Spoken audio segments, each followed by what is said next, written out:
The desert began with silence.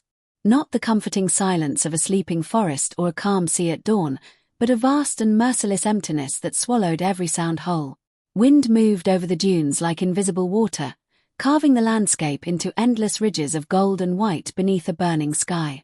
5 people crossed that wasteland with 1 camel, 2 cracked canteens, and hope fading faster than their footprints. 3 weeks earlier, their caravan had been ambushed by a sandstorm so violent it erased the world in minutes. The storm came roaring over the horizon like a living thing, blackening the sun and turning day into chaos. Tents vanished. Camels screamed. Men were separated by walls of spinning sand so thick they could not see their own hands. When the storm finally passed, only the 5 survivors remained together.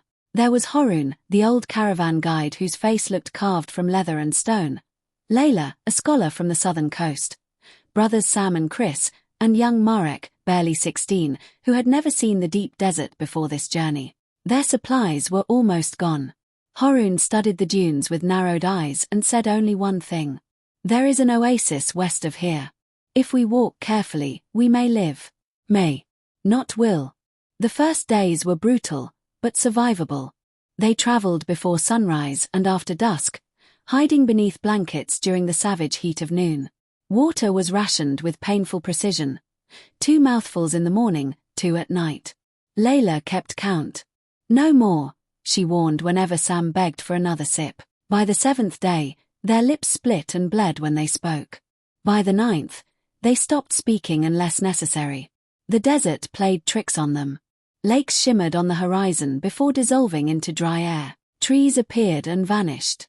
Once, Marek ran toward what he swore was a village until Chris tackled him into the sand. "It isn't real," Chris shouted. Marek wept afterward, not from shame, but because he knew it had looked real. At night the cold became its own enemy. The heat vanished so completely that their bones shook beneath their robes. They huddled together while Haroun told stories to keep fear away. "The desert kills the frightened first," he said quietly. "Then the foolish. Then everyone else." On the 12th day, the camel collapsed. The animal had carried their blankets and remaining supplies across hundreds of miles, but now its legs folded beneath it like broken branches. It groaned once and lay still. No one moved. Finally, Haroun removed the last full waterskin from the saddle. "We carry only what keeps us alive." They left the rest behind. The next week became a march through suffering beyond imagination. Their tongues swelled. Their skin blistered beneath the sun. Sand invaded their boots, their clothes, even their food. Every dune revealed another dune behind it, endless as waves in a dead ocean. Sam began talking to people who were not there. Layla stumbled often now, and Chris silently held her upright when she faltered. Marek's youthful energy vanished entirely. He walked with hollow eyes, driven only by instinct. Still Haroun continued west. Always west. On the 19th night, a terrible argument erupted over the water. There was less than half a canteen left. "We drink tonight," Sam rasped. "All of it. We won't survive otherwise." "And tomorrow?" Layla asked weakly. "There may not be a tomorrow." Haroun said nothing for a long while. Then he took the canteen, poured a tiny amount into each person's cup, and sealed it again. Sam cursed him bitterly. But the old guide met his fury calmly. "Men do not survive deserts by satisfying thirst," Haroun said. "They survive by mastering it." That night Sam nearly stole the remaining water. Chris caught him before he could flee. The brothers fought in the moonlight, too exhausted even for real violence. When it ended, Sam collapsed to his knees sobbing into the sand. "I don't want to die here." None of them did. The next morning, Haroun fell. The old guide simply stopped walking and sank to the ground. For the first time, fear truly entered the group. Without him, they had no direction. Haroun pointed weakly toward a distant line of black stone protruding from the dunes. "Beyond those rocks," he whispered. "Water."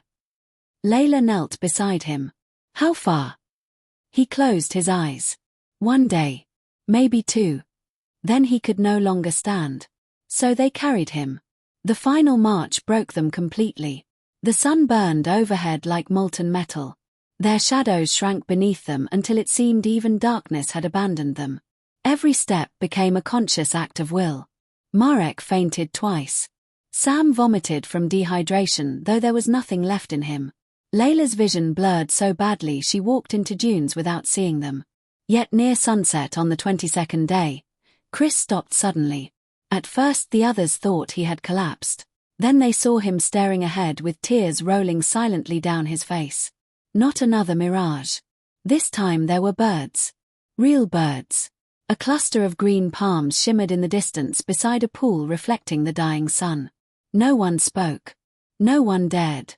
The oasis waited below the final dune like a secret hidden by nature herself. When they reached the water, they did not rush into it wildly. Harun had warned them long ago that desperate men could kill themselves drinking too quickly after severe dehydration.